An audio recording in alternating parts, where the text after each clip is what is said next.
Kung maayong hapon, welcome back sa The Hague together with your family. Kung kamusta mo karon? Okay ra, wapay tulog. Kay kadlaw namin niabot, no. Kung pangutana sa taong bayan kung kamusta po si Tatay Digong? Karon pagsulod namo, wala pa say pamahaw ug paniudto. Wala daw siya gibaling-baling sa sulod. Natulog na po daw siya. Namayat. Payat siya karon. Mas payat siya tong last time. Adrico. Kung nahisgutan ba ninyo ang celebration sa Independence Day, does he have anything to say about Wala man siya istorya na. Ang iyamang istorya kaniman una yung mga apo. Kay dugay sila wa nagkita. Labi na ning laki. Was he very happy, sir, na nakita niya? Meron bang tanong mensahe pala ang dating Pangulo, sir, sa mga kababayan natin? Karon ang iyang mensahe nga alagaan daw ang Pilipinas, alagaan ang Pilipino, kay kami mga politiko moagi rami aning kalibutan na importante nga Pilipinas matarong during our time. Was there a big difference po doon sa pagbisita mo before the now kay Tatay Digong? Dako kayo yang gipayat.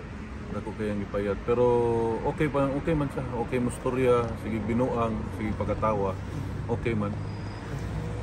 Kung marami pong salamat. Any mensahe po sa mga kababayan natin kung galing sa iyo?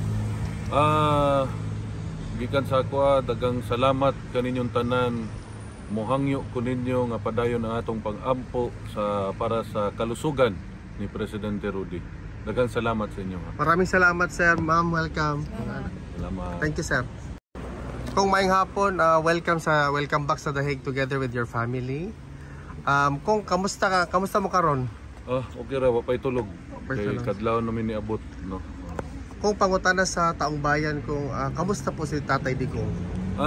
Karon pagsulod namo, wala pa say pamahaw ug paniudto.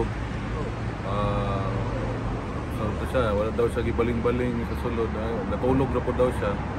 Namayat. Payat siya karon. Mas payat siya tong last time. Adrico.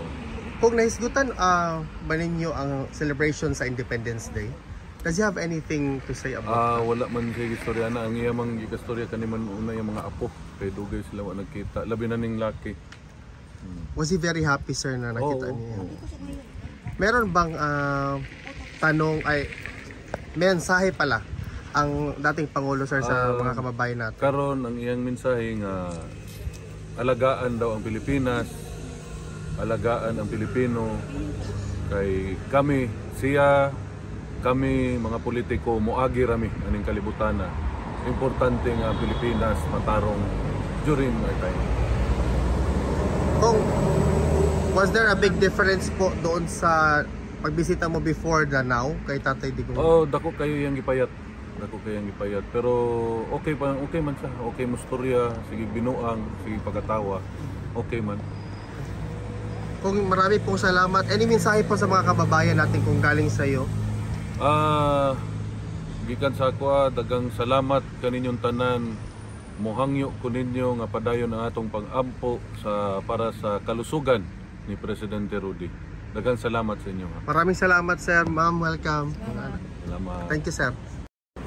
Kung maayong hapon, welcome back sa The Hague together with